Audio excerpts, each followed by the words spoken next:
नमस्कार दोस्तों, स्वागत है आपका आपके अपने YouTube चैनल मनप स्टोरीज पर। दोस्तों चलिए कहानी को शुरू करते हैं।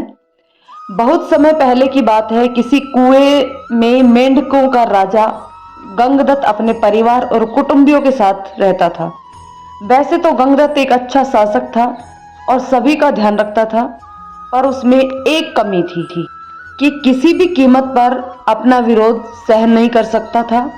लेकिन एक बार गंगदत्त के एक निर्णय को लेकर कई मेंढकों ने उसका विरोध कर दिया।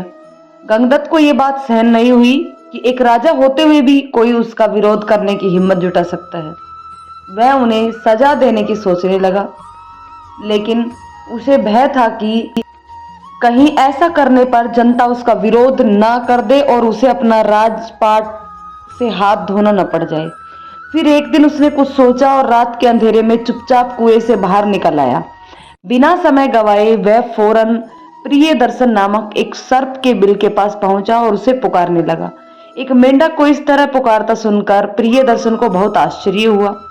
वह बाहर निकला और बोला, कौन हो तुम? क्या तुम्हें इस बात का भय नहीं कि मैं तुम्हें खा सकता हूँ? गंगदत्त बोला, हे सर्पराज, मैं मेंढकों का राजा गंगदत्त हूँ और मैं यहाँ आपसे मैत्री करने के लिए आया हूँ। यह कैसे हो सकता है? दो स्वभावी दुश्मन एक साथ आपस में मित्रता कैसे कर सकते हैं? प्रियदर्शन ने आश्चर्य से कहा। गंगदत्त बोला, आप ठीक कहते हैं।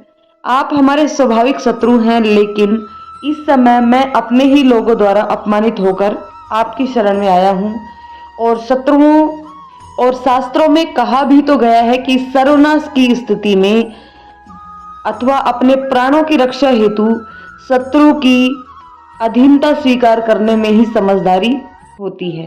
कृपया मुझे अपनी शरण में लें, मेरे दुश्मनों को मारकर मेरी मदद करें। प्रियदर्शन अब बूढ़ा हो चुका था।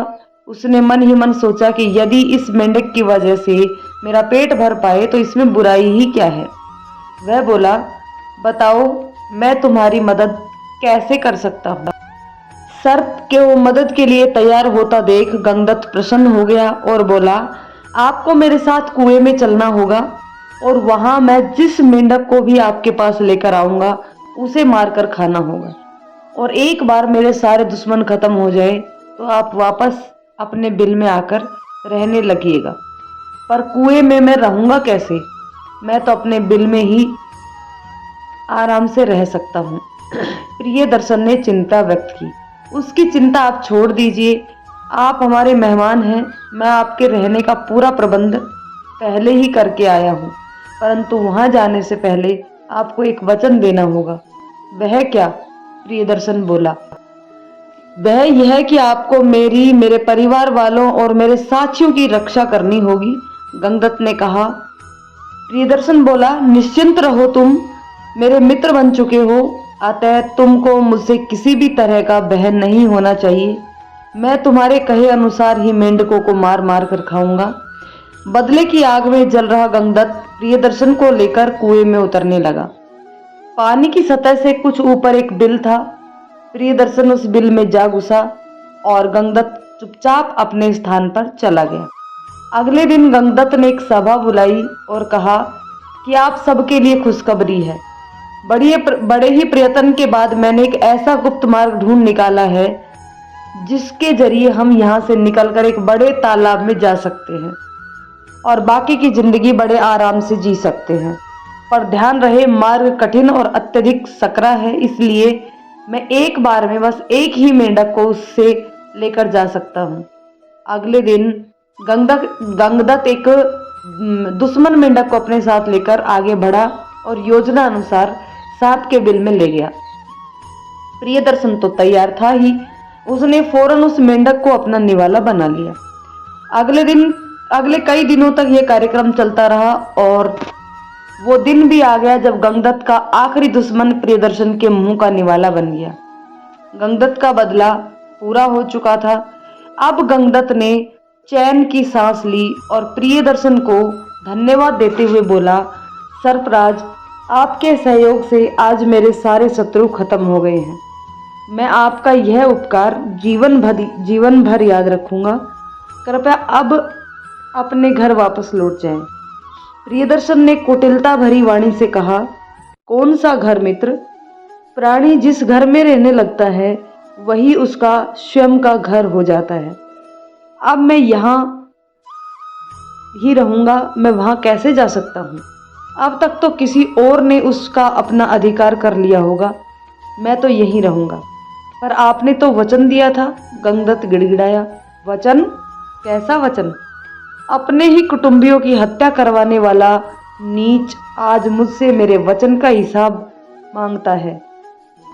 हा, प्रियदर्शन ठहका मारकर हंसने लगा और देखते ही देखते गंगदत्त को अपने जबड़े में जकड़ लिया। आज गंगदत्त को अपनी ही गलती का एहसास हुआ। बदले की आग में सिर्फ उसके दुश्मन ही नहीं जले, बल्कि आज वो खुद भी जल रहा था। तो दोस्तों, क्षमा करने का हमेशा बदला लेने से श्रेयकर बताया गया है। बदले की चाह व्यक्ति के विचारों को दूषित कर देती है, उसके मन का चैन छीन लेती है। ये एक ऐसी आग होती है जो किसी और को जलाए या ना जलाए, लेकिन ये बदले की आग रखने वाले स्वयं को अवश्य भस्म कर देती है। अतः दोस्तों, इस दुर्भावना से दूर रहना चाहिए और हमें ये समझना चाहिए कि हर किसी को उसके कर्मों का फल अवश्य मिलता है। यदि आपके साथ किसी ने बुरा किया है तो उसका फल उसे भगवान को दे देने दीजिए, खुद को बदले की आग में मत जलाइए। तो दोस्तों, वास्तविकता यही है कि क्षमा करने वाला बड़ा होता है। इसलिए कहते हैं ना कि जो क्षमा है वो बड़ों को ही शोभा देती है। तो दोस्तों, प्लीज़ कमेंट करके बताइएगा इस कहानी के बारे में आपकी क्या राय है। यदि कहानी पसंद आए तो इसे लाइक शेयर कीजिएगा और यदि चैनल पर नए आए हैं तो चैनल को सब्सक्राइब करके बेल आइकन जरूर दबा लिए, ताकि आने वाली हर कहानी का नोटिफिकेशन सबसे पहले आप तक पहुंच जाए। धन्यवाद।